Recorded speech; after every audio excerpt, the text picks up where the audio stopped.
मैं अल्लाह वाला मशहूर था, मस्जिद का इमाम भी रह चुका था। करीबी मस्जिद में नमाज पढ़ने जैसे ही मैं मस्जिद में आया तो अचानक बाहर शोर मचा कि इमाम साहब की बेटी जानवर बन गई, उसे मस्जिद से निकालो। मैं घबरा गया। भला अभी तो मैं अपनी बच्ची को देखकर आ रहा था। बाहर दरवाजे पर खड़े सभी लोग तौबा तौबा कर रहे थे।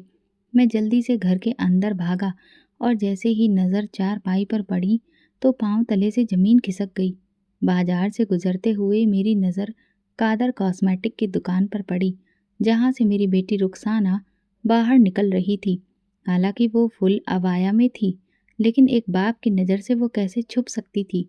उसका पूरा चेहरा हिजाब में था, लेकिन उसकी नीली आंखें मैं दूर से ही पहचान गया था कि ये मेरी बेटी रुखसाना है।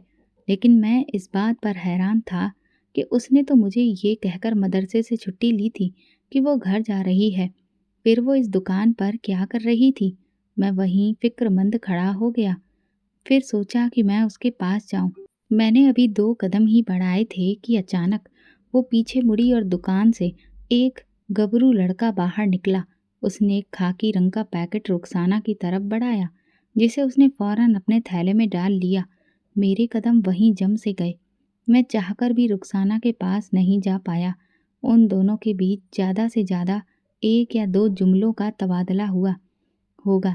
इसके बाद रुखसाना तेजी से कॉस्मेटिक की दुकान की सीढ़ियां उतरकर गली में मुड़ गई। मैं भी उसके पीछे पीछे हो लिया। ऐसा पहली बार हुआ था कि वो मुझसे बिना बताए बाजार आई थी। ऐसा नहीं था कि मैं कोई सख्त पिता था। अगर वो मुझसे इजाज़त मांगती तो मैं कभी भी मना ना करता। लेकिन मुझसे छुपकर यहाँ आने का क्या मकसद था? यही चीज़ मुझे उलझा रही थी। क्या वाकई रुखसाना जवान हो गई थी और मुझे उस पर निगरानी रखनी चाहिए थी? मगर ये अभी कल ही तो पैदा हुई थी और मैं इसे गोद में खिलाया करता था। क्या वो इतनी जल्दी बड़ी हो गई कि मुझसे बातें छुपाने लगी?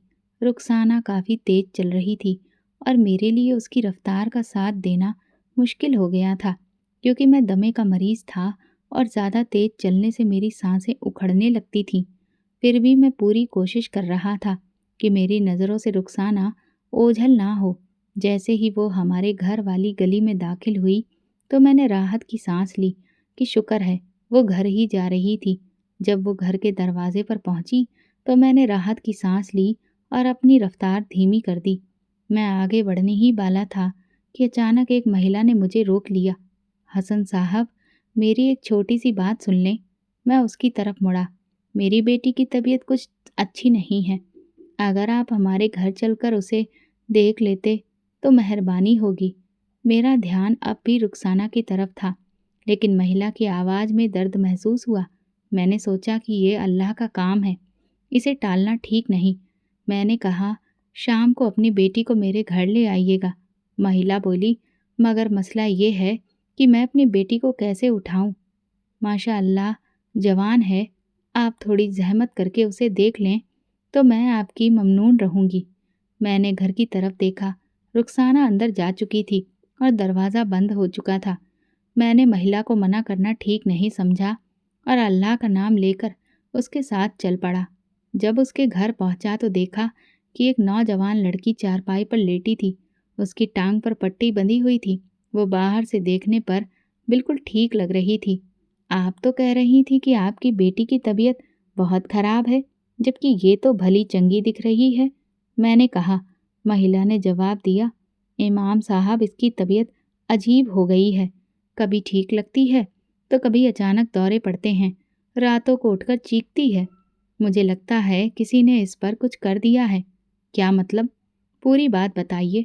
मैंने कहा, बात यह है कि मैंने चंद दिन पहले ही अपनी बेटी का रिश्ता ठुकरा दिया था और उसके बाद ये पागल कुत्ते की तरह बर्ताव करने लगी। मैं डरती हूँ कि कहीं किसी ने कुछ कर न दिया हो। मैं उसकी बात सुनकर चौंका। अल्लाह की बंदी, डॉक्टरी इलाज पहले करवाना चाहिए था।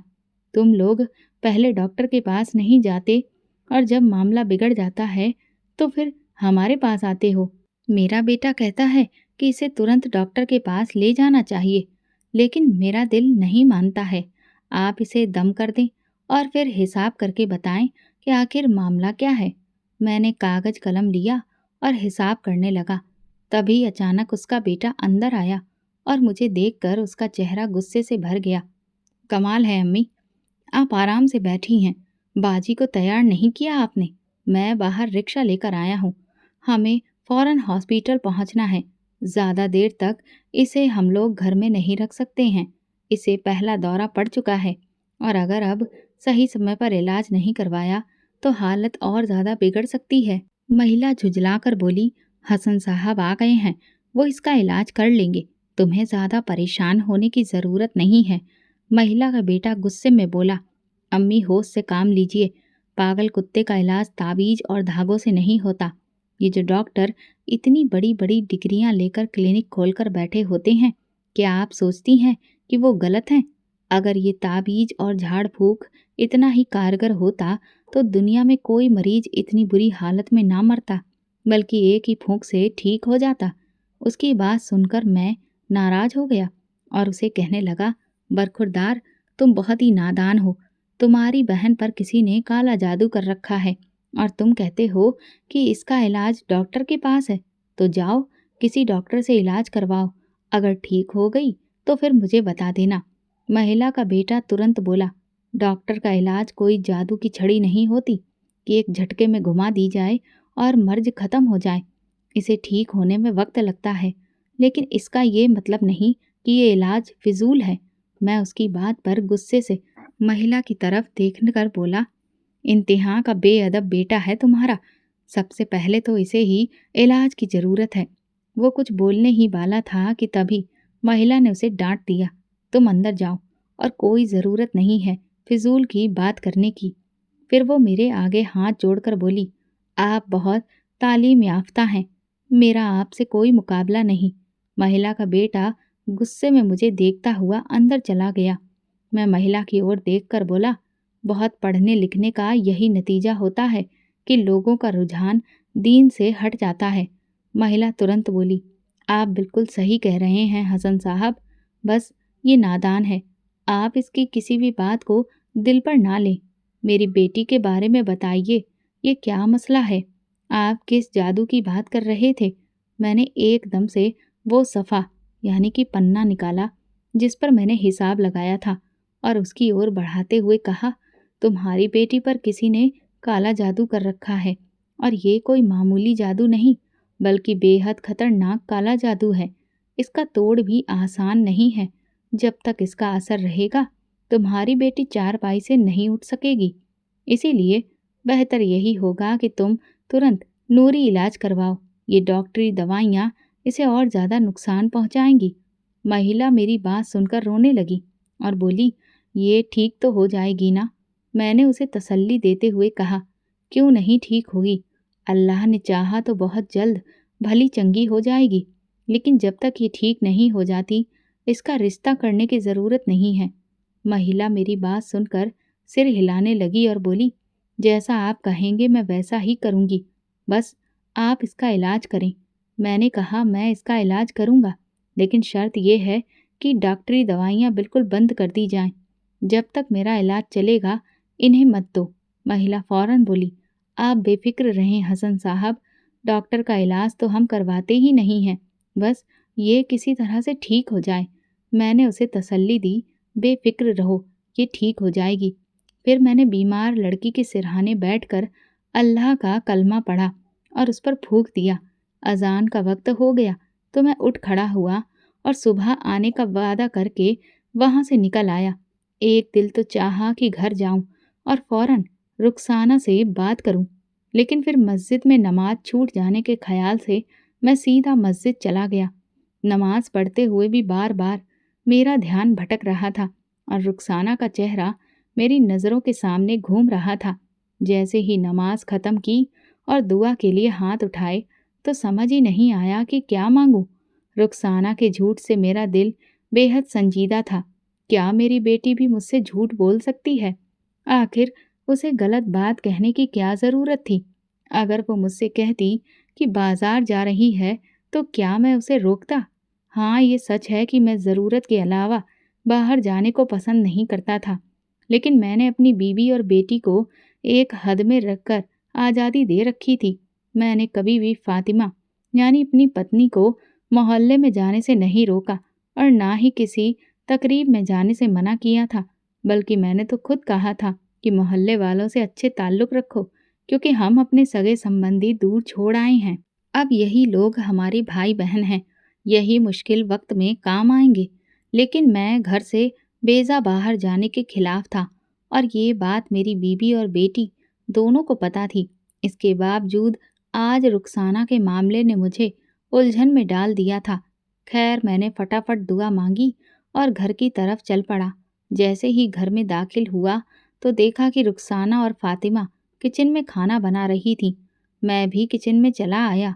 मुझे देखते ही रुखसाना ने अपना सिर ढक लिया और फातिमा फटाफट तवे पर गरम गरम चपाती बनाने लगी। हमारा किचन काफ़ी खुला था, इसलिए वहीं एक तरफ बैठने की जगह बना रखी थी जहां हम सब मिलकर खाना खाते थे। मैं दरी पर बैठ गया तो रुखसाना ने मेरे सामने पानी का जग रखा और फटाफट सालन और प्लेट रख दी। फिर वो अपनी माँ से बोली, अम्मी, कोई और काम हो तो बता दें। फातिमा ने रुखसाना की तरफ देखा। कहाँ जा रही हो? मुझे कॉलेज की असाइनमेंट तैयार करनी है, कल भी काफ़ी लेट हो गई थी। फातिमा एकदम से बोली, पहले खाना खा लो, फिर आराम से असाइनमेंट कर लेना, बाद में अकेले किचन में खाने के लिए मत बैठना। रुखसाना आज्ञाकारी बेटी की तरह सिर हिलाते हुए मेरे पास बैठ गई। मैं गौर से अपनी बीवी और बेटी की बातें सुन रहा था। तभी फातिमा ने मुझसे पूछा, क्या बात है, सब खैरियत तो है? आप आज बहुत चुप हैं। मैंने गहरी नज़रों से फातिमा की तरफ देखा और कहा, सब ठीक है। पता नहीं वो मेरे जवाब से संतुष्ट हुई या नहीं, लेकिन वो खामोश हो गई। उसने तवे से रोटी उतारी और हमारे साथ खाने के लिए बैठ गई। अचानक खाना खाते हुए मैंने रुखसाना की तरफ देखा, जो जल्दी जल्दी खाना खा रही थी। उसे इस तरह से खाते देखकर मेरी बेचैनी कई गुना बढ़ गई। मैंने उसके चेहरे की तरफ देखा, जहाँ सिर्फ मासूमियत नजर आ रही थी, लेकिन ये मेरी वही मासूम बेटी थी जो अब मुझसे चीज़ें छुपाने लगी थी। इस बात को मेरा दिल मानने को तैयार ही नहीं था। क्या रुखसाना जैसी नेक और खूबसूरत लड़की झूठ भी बोल सकती है? यही सवाल मुझे बेहद परेशान कर रहा था। मैं शायद अपने खानदान का अकेला मर्द था जिसने अपनी बेटी को मदरसे की शिक्षा के साथ साथ स्कूल और फिर कॉलेज भी भेजा था। हमारे खानदान में लड़कियों को पढ़ाना बहुत गलत माना जाता था, लेकिन मैंने इस परंपरा के खिलाफ जाकर उसे स्कूल भेजा और फिर खुद उसे कॉलेज में दाखिला दिलवाया। सुबह वो कॉलेज जाती और शाम को वादे के मुताबिक मेरे पास मदरसे आती, जहाँ वो मेरे साथ ही पढ़ाई और पढ़ाने का सिलसिला जारी रखे हुए थी। रुखसाना की वजह से मोहल्ले वालों ने भी अपनी बेटियों को मदरसे भेजना शुरू कर दिया था, जो एक बड़ी सफलता थी।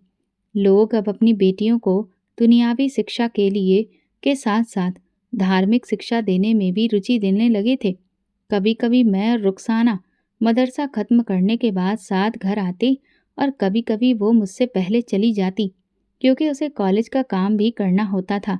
आज भी वो मुझसे पहले घर जाने के लिए कहकर निकली थी और मैंने उसे इजाज़त दे दी थी। लेकिन अब उसे बाजार में देखकर मैं सोचने लगा कि बेटियों पर इतना भी अंधा विश्वास नहीं करना चाहिए। मैं उससे पूछना चाहता था, लेकिन मेरी ज़ुबान बार बार लड़खड़ा जाती। सवाल मेरे होठों तक आकर रुक जाता। मेरी खामोशी को भांप कर रुखसाना ने अचानक मेरी तरफ देखा और फिर नज़रें चुरा ली। यही वो मौका था जब चुप रहना मेरे लिए मुश्किल हो गया। मैंने दोस्ताना अंदाज में पूछा, आज मदरसे के बाद कहाँ गई थी? और मैंने अपनी नज़रें उसके चेहरे पर टिका दी, क्योंकि मैं उसके जवाब से ज़्यादा उसकी प्रतिक्रिया देखना चाहता था। मेरे इस सवाल पर उसका चेहरा पीला पड़ गया और वो चौंक गई। उसके चेहरे पर घबराहट साफ दिखने लगी, लेकिन वो जल्दी ही संभल गई और बोली, अब्बा, मैं तो सीधे घर ही आई थी। इस जवाब से पहले मैं पूरे यकीन से कह सकता था कि मेरी बेटी मुझसे झूठ नहीं बोल सकती, लेकिन अब जब मैंने उसे अपने सामने झूठ बोलते देखा तो मेरा दिल दहल गया। मुझे सबसे ज़्यादा उसके लहजे पर हैरानी हुई। वो इतनी सफाई से झूठ बोल रही थी कि मैं अवाक रह गया। मेरी बीवी फातिमा मेरे चेहरे की गंभीरता को देखकर बोल पड़ी, क्या बात है हसन साहब, क्या आप और रुखसाना साथ नहीं आए? मैं पहले से ही दुखी था। अब फातिमा की इस लापरवाही पर गुस्से से भर उठा और उसे खरी खोटी सुना दी। वो सहम कर बोली, आप लोग कभी साथ आते हैं, कभी अलग अलग? तो मुझे लगा कि आप आज भी साथ ही आए होंगे। गुस्से में मैंने कहा, तो पूछा करो ना, नजर रखा करो, तुम्हारी जवान बेटी है, तुम्हें इसके आने जाने का पता होना चाहिए। फातिमा उलझन में पड़ गई, जबकि रुखसाना के चेहरे पर चिंता के लक्षण उभर आए।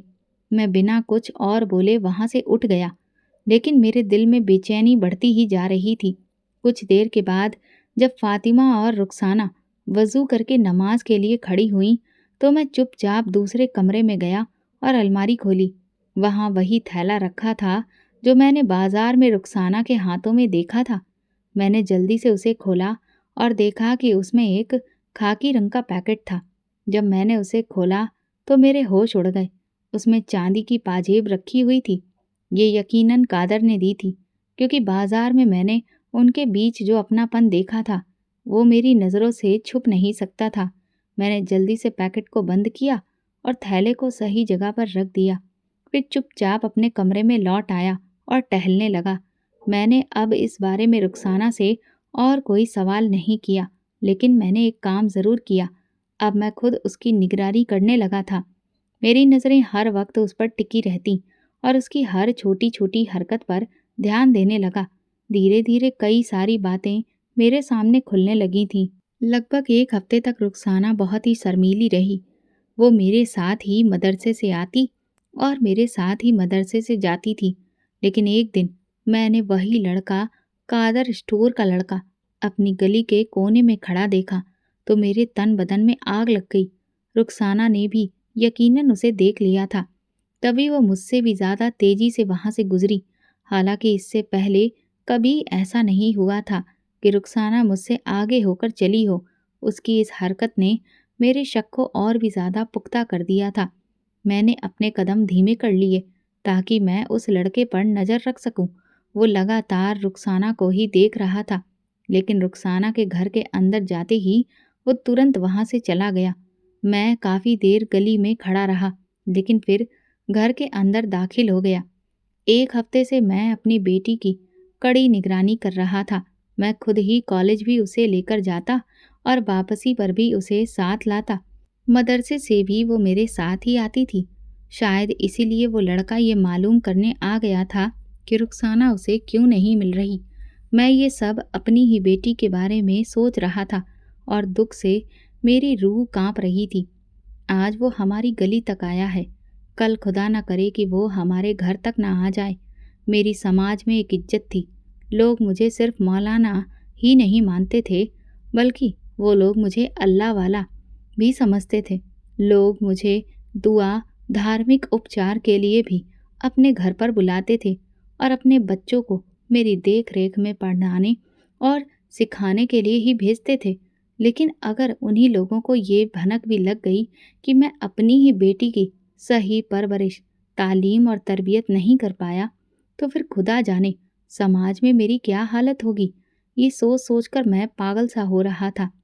लेकिन चूंकि रुखसाना मेरी जवान औलाद थी और वो भी एक बेटी, तो मैं उस पर इतनी ज़्यादा सख्ती भी नहीं करना चाहता था कि वह ऐसा कदम उठा ले जिससे मैं अपनी आंखें शर्म से ना उठा सकूं। मैं आए दिन लड़के लड़कियों के घर से भागने की घटनाएं सुनता आया था, बल्कि मैंने खुद कई ऐसे मामलों को अपनी निगरानी में हल भी करवाया था और उनके परिवारों के बीच सुलह भी करवाई थी।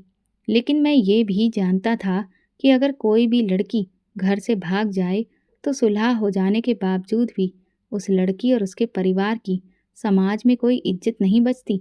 और अगर खुदा ना करे मेरी बेटी ने ऐसा कोई कदम उठा लिया, तो फिर लोग मुझ पर हंसेंगे और फिर शायद मेरी जो थोड़ी बहुत इज्जत समाज में बनी हुई है वो भी खत्म हो जाएगी।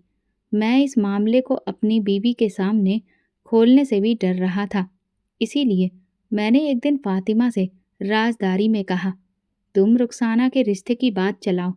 फातिमा मेरी तरफ हैरानी से देखने लगी और बोली, ये आप क्या कह रहे हैं? भला रुखसाना की उम्र ही क्या है?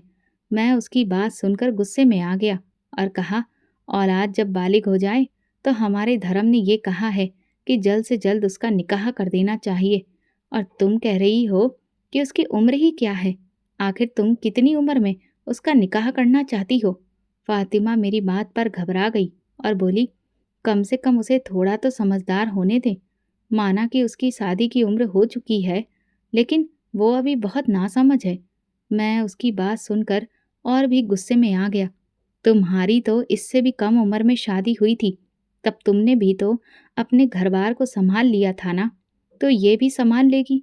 फातिमा परेशान होकर बोली, आखिर आपको अचानक रुखसाना के निकाह की इतनी जल्दी क्यों पड़ गई? वो अभी पढ़ाई करना चाहती है। मैंने दो टूक शब्दों में कहा, बस, मैं सिर्फ 12वीं तक उसकी पढ़ाई की जिम्मेदारी उठा सकता हूँ।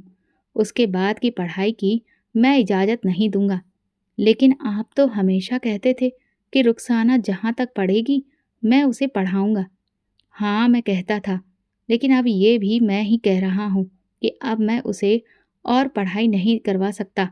लिहाजा ये बात तुम उसके कानों में भी डाल दो, और बेहतर होगा कि खानदान और मोहल्ले में भी उसके रिश्ते की बातचीत शुरू कर दो, ताकि कोई अच्छा रिश्ता मिले और हम उसे इज्जत के साथ विदा कर सकें। फातिमा मेरी तरफ हैरानी से देखने लगी, जैसे कि सोच रही हो कि पता नहीं मेरा दिमाग खराब हो गया है, जो मैं बैठे बिठाए बेटी की शादी की बात करने लगा हूँ। मैं जानता था कि अगर मैं उसे असली बात बता दूं, तो शायद वो मुझसे भी पहले रुखसाना को शादी के लिए तैयार करने लगेगी। लेकिन मैं उसे परेशान नहीं करना चाहता था, क्योंकि उसने रुखसाना को अपनी हथेली का छाला समझकर पाला था, और अब अगर वो ये सब सुनती तो उसे बहुत बड़ा सदमा लगता, और ये सदमा सहने के लिए सिर्फ मैं ही काफ़ी था। कुछ दिनों के बाद हसन साहब ने अपनी रणनीति थोड़ी बदल दी और अपनी बेटी रुखसाना पर सीधी निगरानी में थोड़ी नरमी बरती, लेकिन घर से बाहर के मामलों पर नज़र रखना जारी रखा। एक दिन जब रुखसाना उनके साथ मदरसे नहीं गई, तो उनके दिमाग में खतरे की घंटी बज उठी। उन्होंने भी मदरसे ना जाने का फैसला किया और गली के नुक्कड़ पर छिपकर बैठ गए, ताकि अगर रुखसाना घर से बाहर निकले तो वो उसे देख सकें। थोड़ी देर के बाद रुखसाना उनके पास से गुजरी और हसन साहब का दिल तेजी से धड़कने लगा। उन्हें गुस्सा आया कि उनकी पत्नी फातिमा ने उसे अकेले बाहर जाने की इजाज़त क्यों दी, लेकिन फिलहाल ये सोचने का समय नहीं था। इसलिए वे चुपचाप रुखसाना के पीछे पीछे चलने लगे। उन्हें ये देखकर झटका लगा कि वो कादर स्टोर नाम की एक कॉस्मेटिक दुकान पर गई, जहाँ एक लड़का काम करता था। दुकान में कई महिलाएं ग्राहक के रूप में खड़ी थीं, इसलिए ज़्यादा चिंता की बात नहीं थी। लेकिन हसन साहब जानते थे कि वही लड़का रुखसाना से बात कर रहा होगा। जैसे ही वे दुकान के अंदर गए, उन्होंने देखा कि कादर स्टोर का लड़का रुखसाना से उसकी कई दिनों की गैर मौजूदगी को लेकर शिकवा कर रहा था। हसन साहब ज़्यादा देर वहाँ खड़े नहीं हो सकते थे, इसलिए तुरंत बाहर निकलकर एक जगह छिप गए। थोड़ी देर बाद रुखसाना बाहर निकली और वही लड़का उसके पीछे पीछे आया। रुखसाना ने गली के मोड़ पर पहुंचकर पीछे मुड़कर उसे देखा और फिर अंदर चली गई।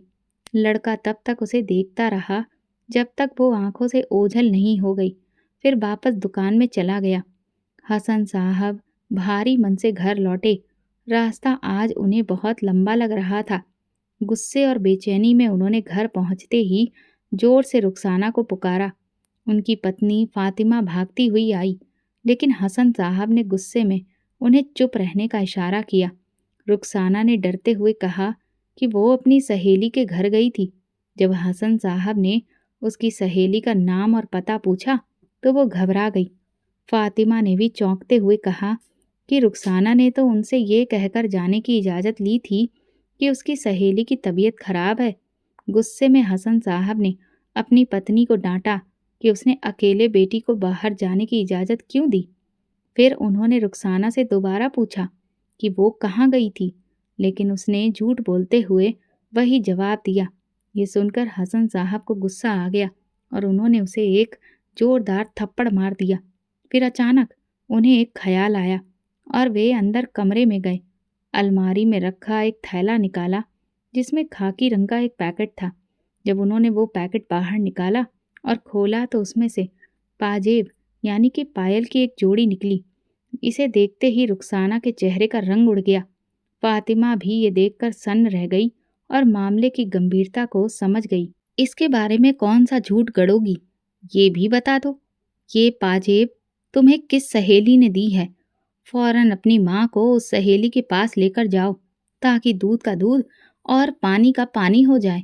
मेरी बात सुनकर रुखसाना रोने लगी, लेकिन जिंदगी में पहली बार मुझे उसके रोने पर कोई हमदर्दी महसूस नहीं हो रही थी। पाजेब देखकर रुखसाना के चेहरे का रंग बदल गया और कुछ क्षणों के लिए वो पूरी तरह से खामोश हो गई। फिर उसने धीरे से सिर झुका लिया और धीमी आवाज में बोली, अब्बा, मैं आपको बताना चाह रही थी, लेकिन मुझे डर था कि आप नाराज होंगे। उसकी बात सुनकर मेरा दिल थोड़ा पिघल गया, लेकिन मैंने सख्ती से कहा, मैं तुमसे बिल्कुल भी नाराज नहीं हूँ, लेकिन अब याद रखना कि तुम्हारे पास झूठ बोलने की कोई गुंजाइश नहीं है। मुझे साफ साफ बताओ कि कादर स्टोर में काम करने वाला वो लड़का कौन है? उस दिन भी वो गली में तुम्हारे पीछे ही आया था, है ना? और आज भी तुम उसी से मिलने गई थी, है ना?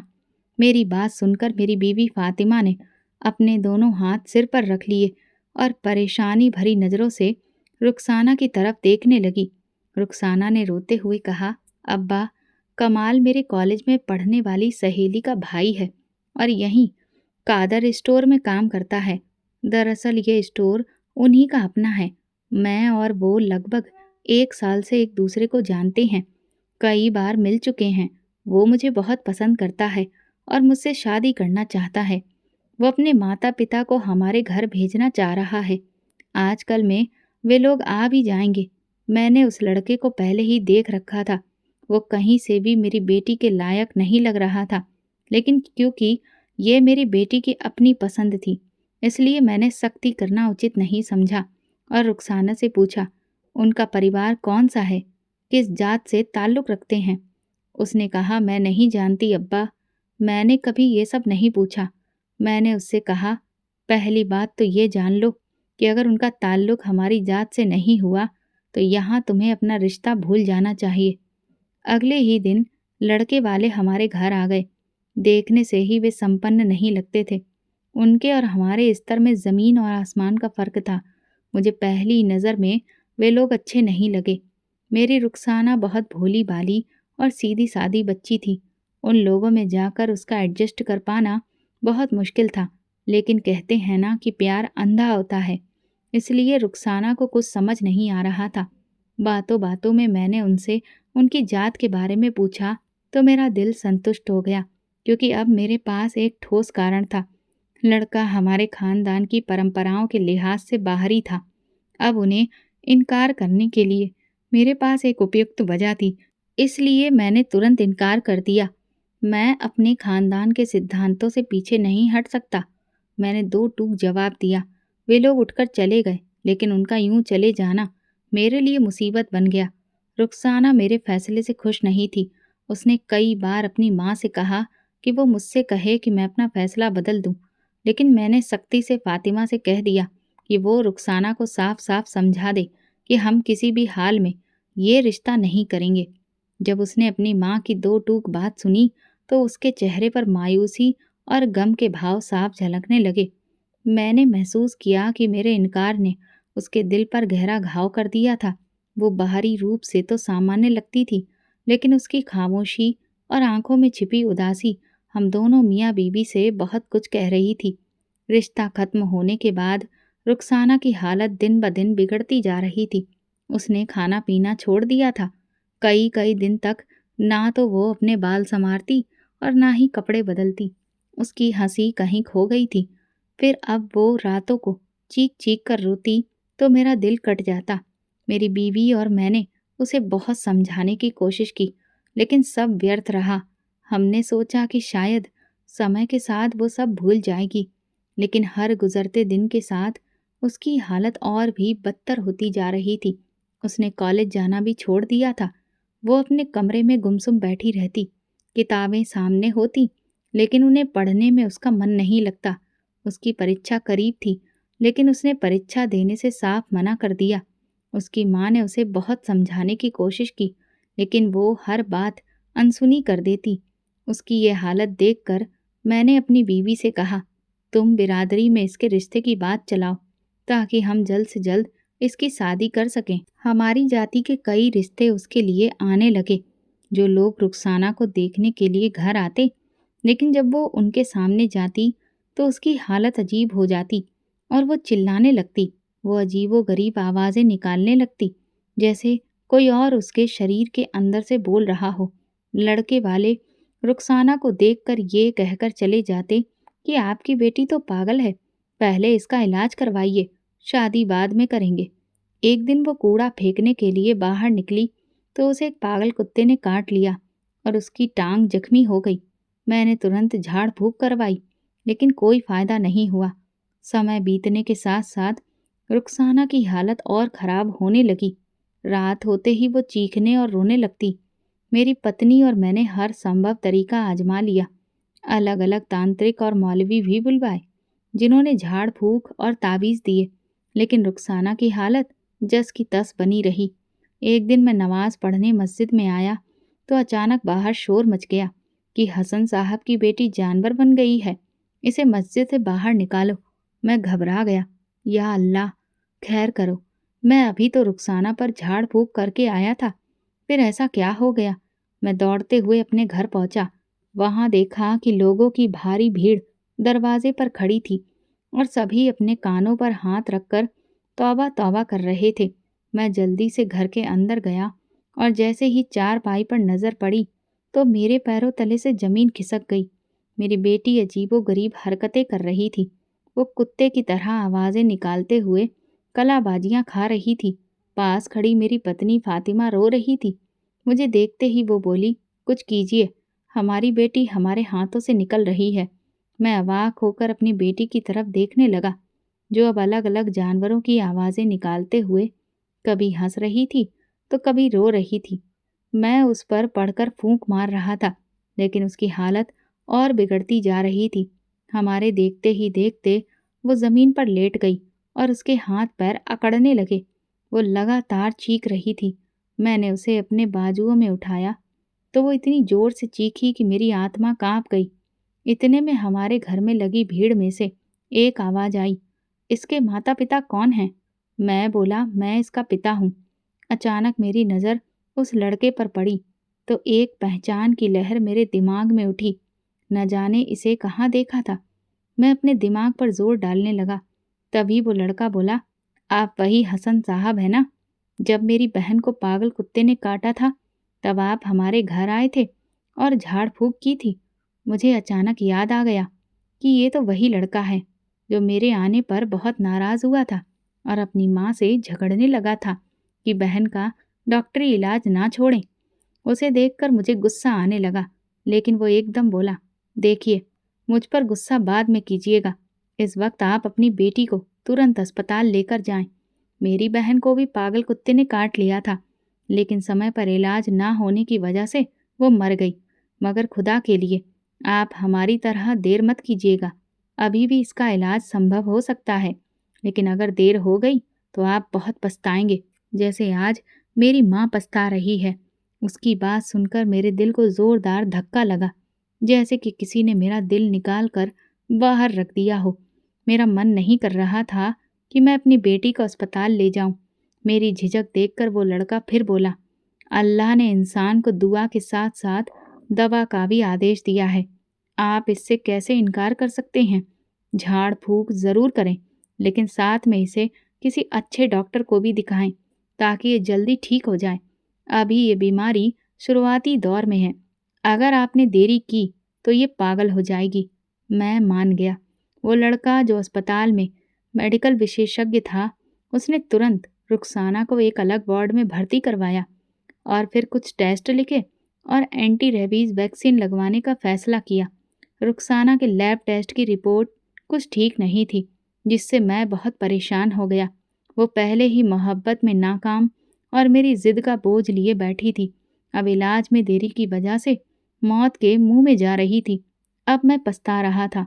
बहरहाल रुखसाना का इलाज शुरू हुआ और उस डॉक्टर की कड़ी मेहनत से खतरा टल गया। वो काफ़ी बेहतर हो गई। मैंने सोच लिया था कि जैसे ही वो ठीक होगी मैं उसकी शादी उसी लड़के से करवा दूंगा जिसे वो पसंद करती थी।